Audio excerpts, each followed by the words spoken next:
Hey YouTube, thanks for tuning in to another episode of VGAPR Garage. Today we're working on a Volkswagen GTI. So today we're going to be replacing the rotors and pads. First things first, we want to compress the piston to make room.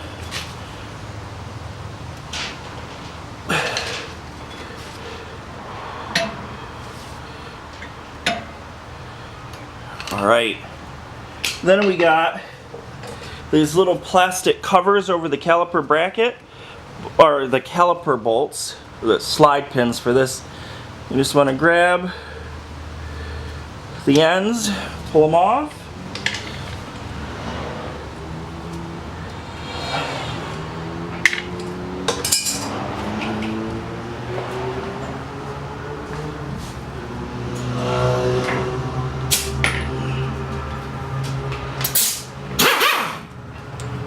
Now we want to get in here. I'm talking. Alright, so now we want to remove the slide pins.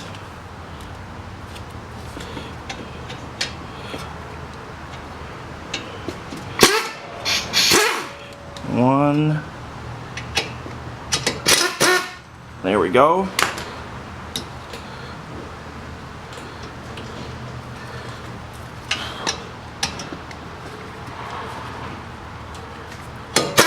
There we are. On the front you've got this clip that holds everything in place. Let's go ahead and pry it back.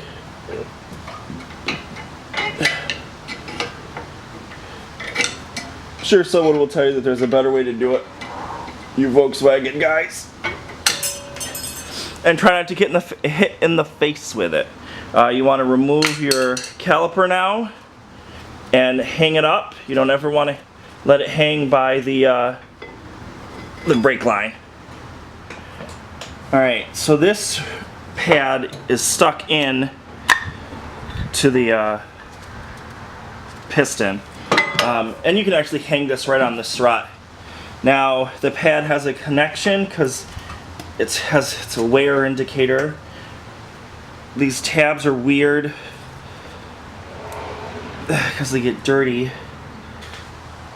Or what I'm able to do is I simply pry back in the tab and that frees it.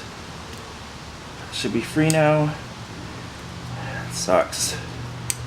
I mean, like, I'm sure when the vehicle's new it's super easy to do. But man, when it's... There we go. Old, it's not as easy to do. Alright. Now your pad, the other pad will come right out. Now we need to remove these bad boys. They are 21 millimeter and they are on pretty tight. Well, let's see if my big boy can handle it. I don't think it will be able to.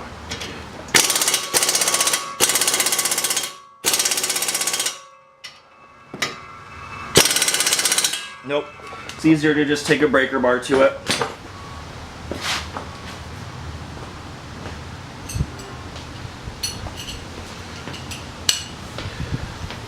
You guys are a little bit in the way. There we go. And there we go. Now we can take the impact gun to it.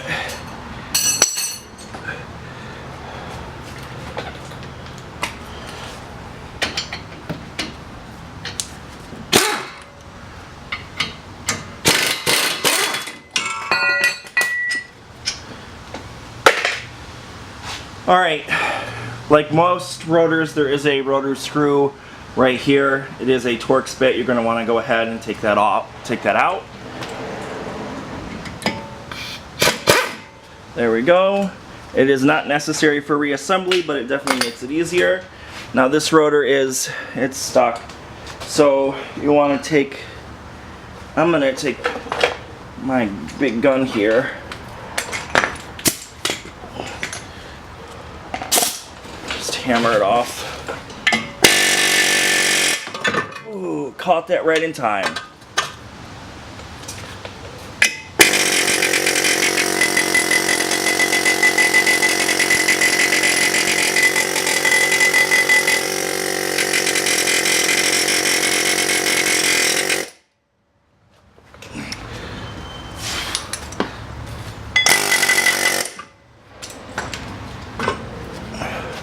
Now, like always, you do want to take the time to clean.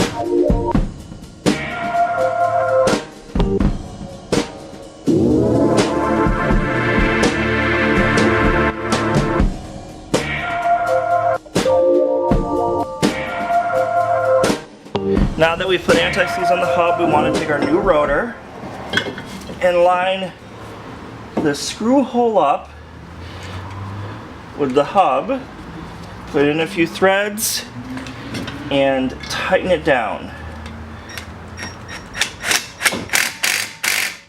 There we go. Now we want to take our caliper bracket that I've already put anti-seize on, where the pads go. This type of brake setup does not have shims, doesn't require it.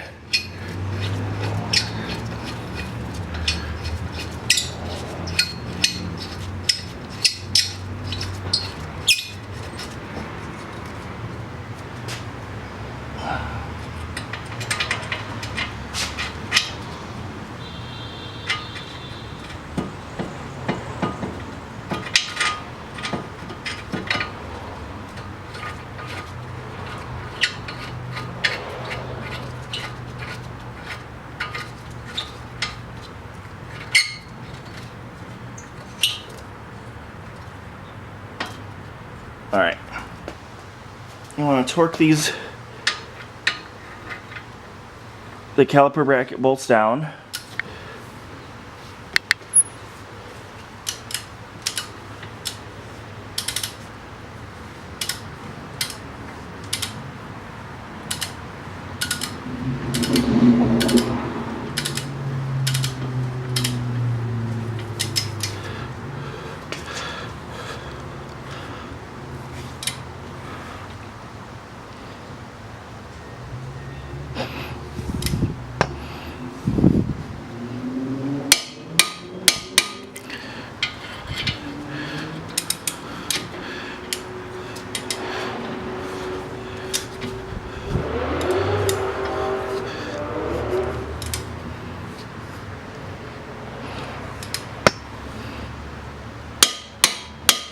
Alright, now your new pads, literally, the front one just drops right in. Your inboard facing caliper, or not caliper, but pad,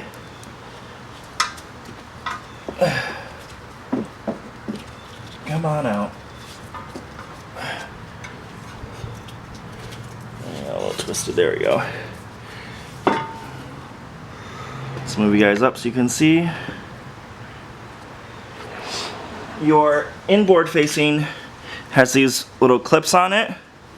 You just want to push them in. Don't cut them off. You can get them in.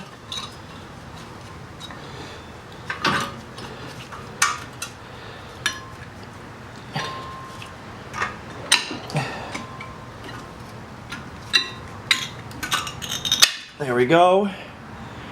And then take your brake pad, and you're obviously going to want to connect the electrical connection, or make sure that there's room. Let's go ahead and put it on first. There we go. Then take your electrical connection and pop that in. Oh, we're a little tangled. There we go. Pop it in, and then it fits right down in that bracket.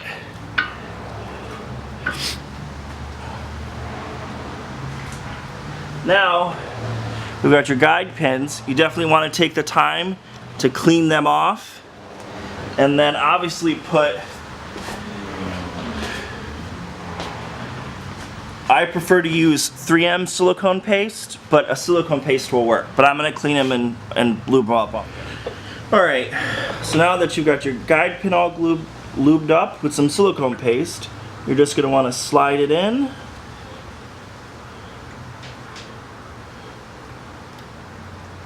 There we go. Some brake kits come with new guide pins.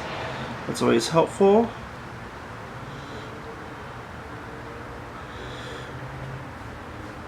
Let's pop the bottom one in as well. There we go. That slid a little too far in.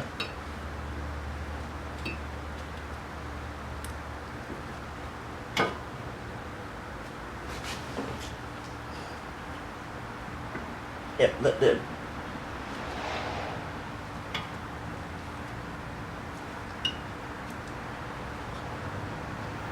There we go. Okay.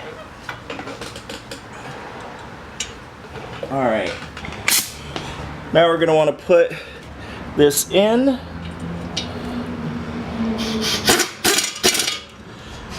And then the bottom one as well.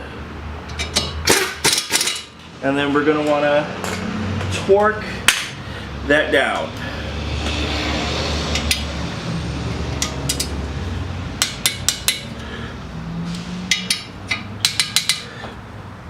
I like to, but you don't have to. I like to put a little bit of silicone paste in the end, just to make sure that they stay lubed up and water can't get to them and cause them to rust. And then you want to take your caps, pop your caps on. The last thing you have to do is you have to put this retainer clip on the front. So you are going to watch me struggle with these. Not too good at it. You want to put it in the hole, put the other one in the hole, and then push the tab in front. And wow, I didn't struggle with it too bad. And then I like to just take a hammer and tap, them right in. So that's how you replace front rotors and pads on a Volkswagen GTI. If you guys like this video, give it a thumbs up. If you didn't, give it a thumbs down, but let me know why. If you want to continue to see videos like this, hit that subscribe button right down there. If you guys want to know when I come out with videos, hit that notification bell right there. Clean your tools. Oh, most important thing, anytime you get done doing a brake job, pump your brakes before you go anywhere. You want to make sure that they're solid because we've compressed the piston open so it's not touching the pads. You want to pump them so they touch the rotors. That way it's safer. So make sure you do that before you guys go anywhere. Clean your tools off, and I'll see you guys next time. Bye.